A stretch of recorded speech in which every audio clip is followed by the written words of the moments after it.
This is going to be great. So we have an opportunity to learn more about you, and you have an opportunity to learn more about us. Exactly right. That's right. And you have an opportunity to learn more about each other. Yes. Very true. This is wonderful, Mama. Which leads to a great first question. What's one of your favorite things that your mother taught you?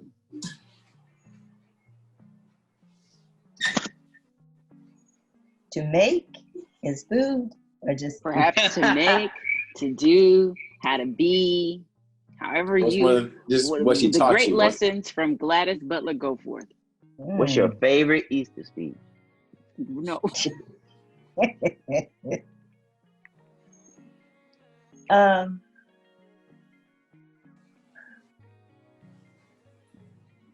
Well, I think a number of things, but one of the things that she taught me is order. You know, how to do things in order.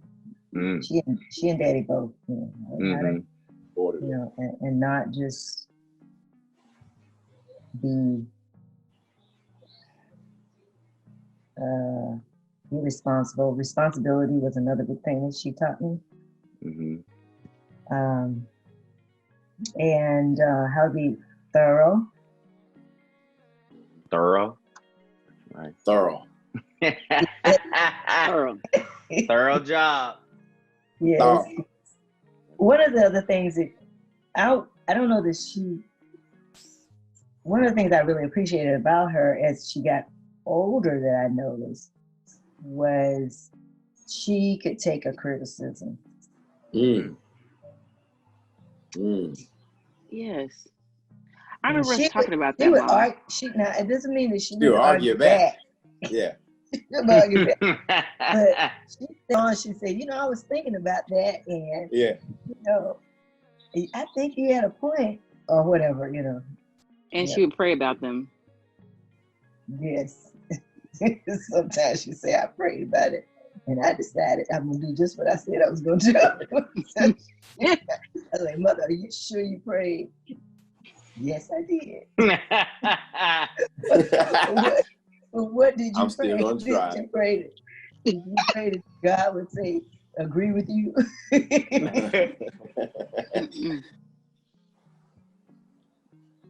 Do you remember a very difficult lesson to learn from her?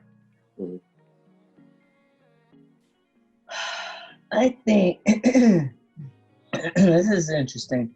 But I think in all transparency, that when I was growing up,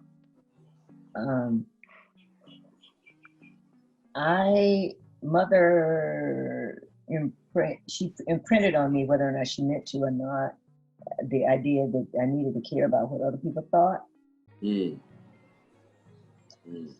And I resisted that for a long time. And then I took it up. And and I think I overdid it. I would find in my life, sometimes I overdo it, be more concerned about what other people are thinking than I should have been. So then having to try to figure out how to revert, bring some, because it is important to, I believe it is important to, care about what other people think. It's actually one of those polarities. And when I think about it in polarity terms, I think about it in terms of being authentic to self and then being relevant to others. But that, and I think part of that was because, we were the preacher's children. Yeah, sure. And we grew up in a small community, and everybody was looking at you. Yeah. How are you behaving? You're supposed to be the example for the other children. I didn't want to be the example for the other children. You want to be a child. I just want to be me. you know? Yeah. So, but at any rate, that was hard. And then I went into it, and then I went into it too much, and then I had to try to figure out how to back out of it. And you know, throughout my life, I just kind of had some points where I would say, what happened there? Why did that happen? Did that happen because you were overly concerned about what others were, you know, the impact on other people, or what they were thinking, or you know, that kind of thing? Or why did you make that decision? Wow. Yeah. That's So, really honest yeah. and important. Yeah. And I remember very clearly, you know, there haven't been a whole lot of times, but there have been a few times when God has spoken to me out loud. I could hear God speaking to me just like you're talking to me right now. Wow. And one of those times it came out of the blue. I don't even know why at that point. But as I was getting on the escalator, it was very clear, like, don't worry about what other people think. Just do as I tell you. Mama, I want to pivot a little bit. I want to ask you, what was life for you? What was life, not for Chandra Irvin, but for Chandra Goforth, Miss Cherokee? Miss South Carolina. Yeah. Miss Cherokeean. What was it like in high school? Cherokeean. Okay, so first I started high school in an all-black high school. That was Grenard. Grenard? This is when y'all still lived in Gaffney? And so okay. Grenard was like, it was a wonderful experience. Everybody would look forward to going to Grenard because we had great teachers, we had great events. The band was like great drama productions, which Mother was in charge of. Of course. We yeah, great activities and little cookouts, parties. Yeah. That sounds good right now. The football team was always like the state champions. Ooh.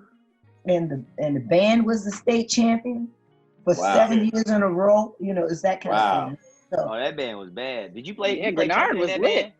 Mom played trumpet in that band. Yeah, man. State champion band. Mom, you still got that trumpet in the closet? I first started out playing first chair. Wow, Mama. It was really great fun, and so we looked forward because we would get to go on these trips and all this kind of thing. It was just really fantastic. Now, so then we integrated, and as was the case, whenever you got to know, first of all, the schools would resist integration for as long as they could in the South because they didn't want the white people didn't want their children to go to school with the black children. When we did integrate the high schools, this was always the case, all of the professional teachers, principals, etc., would be subjugated to the next level down, while the white people took the next level up. So what? Just because they were the black ones, right? So if you've been the chair of your department, then now you're not the chair anymore. The white person became the chair. If you were like our band director was the one who had made all these, gotten all the awards and everything, football coach, everything, then you became second while the white people got up and they hadn't done anything, right? Necessarily out of, to distinguish themselves. Wow. But that's just the way it was. So, we all went. What school was this, Mama? Gaffney High. Oh, Gaffney High. Yeah. Had you been around a lot of white folks before then? No. Wow. What was your first I told you all before about this experience I had with I had my first friend Yeah, your first was a little white friend. girl. Hmm. Across the street. No, she was on the other side of the alley. There was an alley that divided our home, our properties. And I told you all about this. And Yeah, what was your name again? chain link fence there. Her name was Clary. Clary, that's right. Yeah, and she would always climb over the fence and come to play with me. And sometimes she'd bring toys and things like that. And it was great when she would do it because both of us were really tomboys. But when she had a toy, it would be an unusual toy. You know? Like if she bought a doll, it was not gonna be a doll because we didn't really play with doll babies. But I remember one time she brought a doll over and the doll had a cast for its leg and crutches. And what? Interesting. Yeah, interesting toys, Yeah. Change the baby's clothes and that kind of stuff. Yeah, but she was my friend, and then y'all remember the story? No, I don't remember this story. I've never heard it. I do, but we need to say it right now. This is what this call is about. Yes. Yes, this call is for. Yes. Okay, so Claire would come over all the time to play, and we'd have a really good time. But then, whenever I asked Mother and Dad if I could go play at her house, the answer was always no. Not today, baby. No, not today. Mm-hmm. And so I didn't know why they wouldn't let me go, but I'd never get to go. And so one day, Mother and Daddy were out of town, and Big Mother was there taking care of us. And so Big Mother was in the kitchen cooking something, and I decided I was going to take this opportunity to see if I could still go to Clary's as Big Mother. And Big Mother said, I guess so. She's in there cooking. Aww, trying to be sweet. She's doing her little tunes. She goes, she working. Yep. Oh, Big Mother. Anyway, so she's doing her little tunes and everything. We go in and ask her, and she said, I guess so. So we hurry up and we run out. We go climb over the fence to go to Clary's. And I really wanted to go this time because Claire had a playhouse. And she had a playhouse you could walk into. Wow. It was right there near the fence. I just couldn't ever get to it, right? And it looked so big, it looked like it had an upstairs. I'm sure it did not. I'm sure it did not, but the way it done the windows or whatever, and it had a little porch. The whole, it was like fancy, and I really wanted to go. I later learned, I didn't know at the time, but her daddy was an attorney. Anyhow. Atticus Dench. Huh? Atticus Dench. Yeah, so anyway, so we go over, we climb over the fence, I want to go directly to the playhouse, but Clary says, no, let's go get some water. So I said, okay. So we started going to get the water, and I'm following her into the house. The house is like way across the yard. Everything when you're little looks big, but right now in my memory, it feels like it was a long way away. Yeah. We go to the house, we go inside, and her mom hears us in there, and she says, Clary, is that you? What are you doing? She says, we're getting some water. We who? Chandra and I. Come here.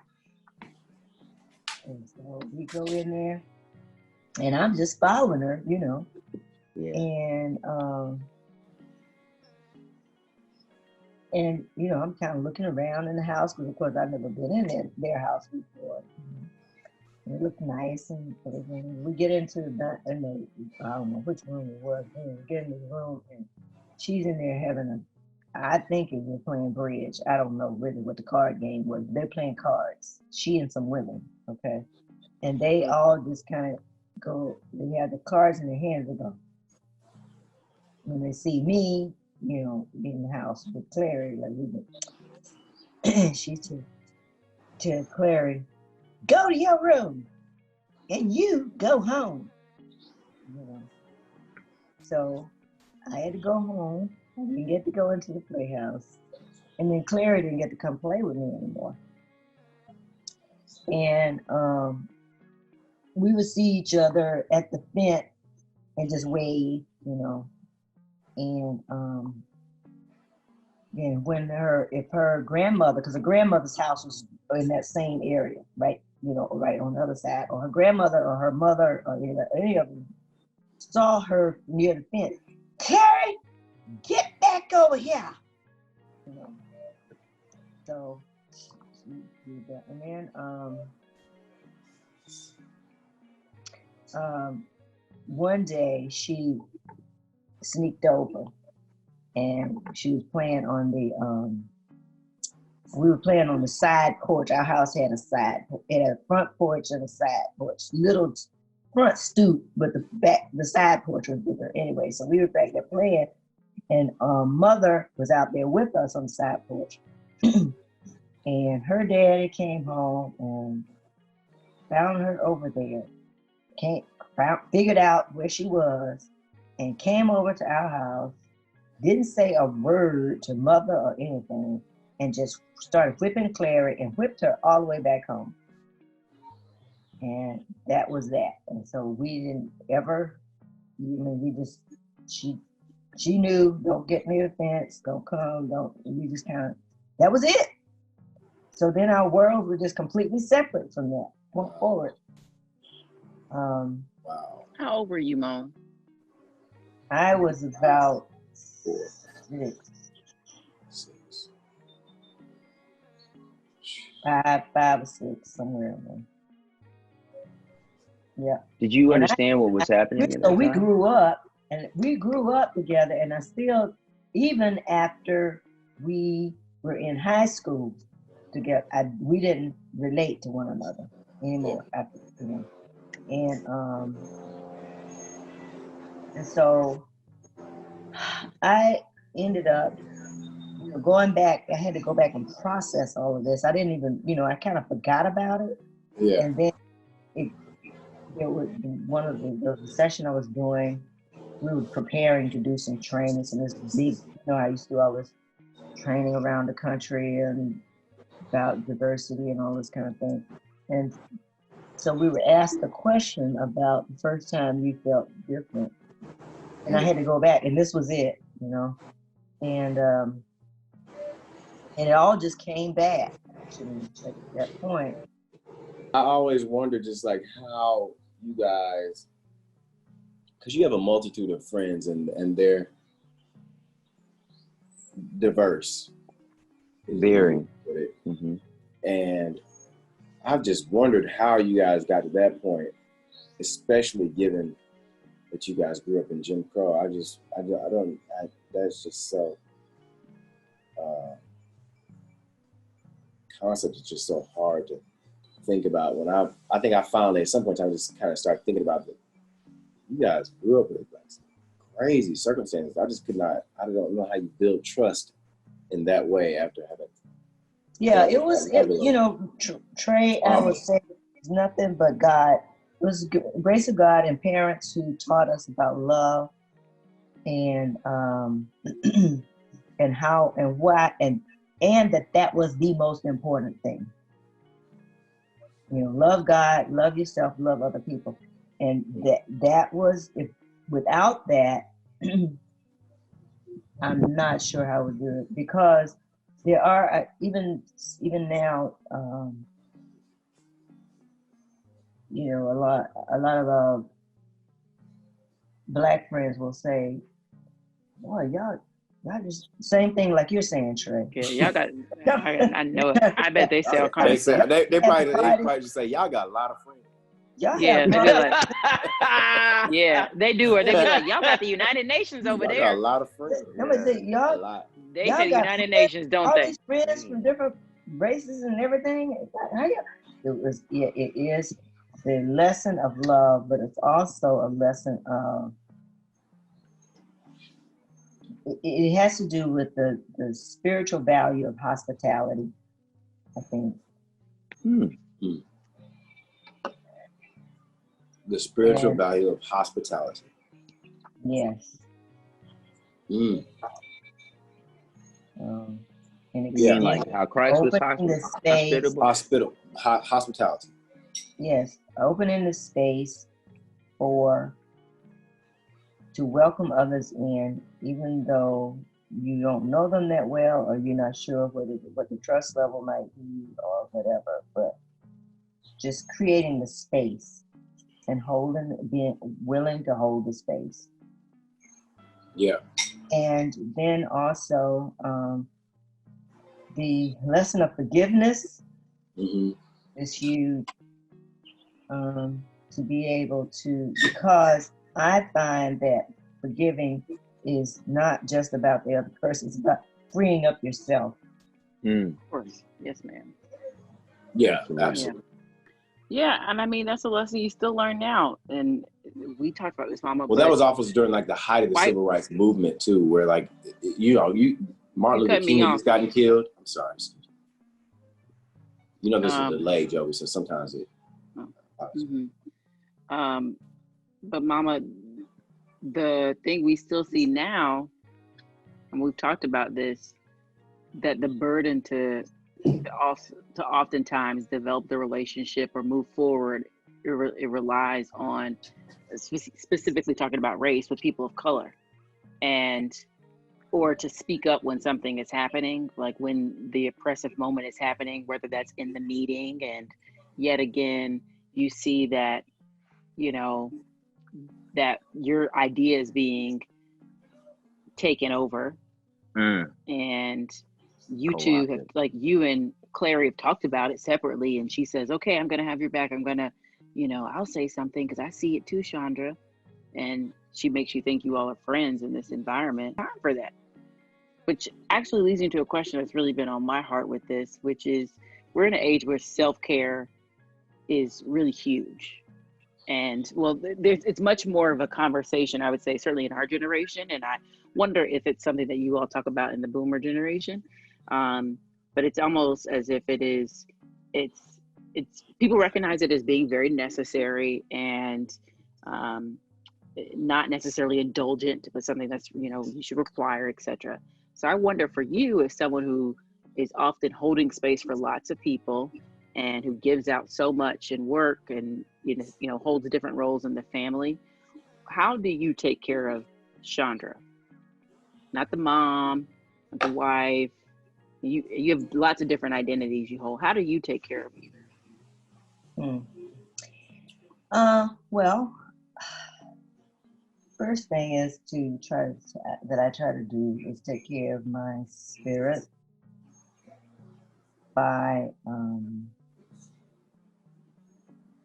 spending time with God and in quiet, and reading things that help to support me, connecting with people that I find to be inspiring, uplifting,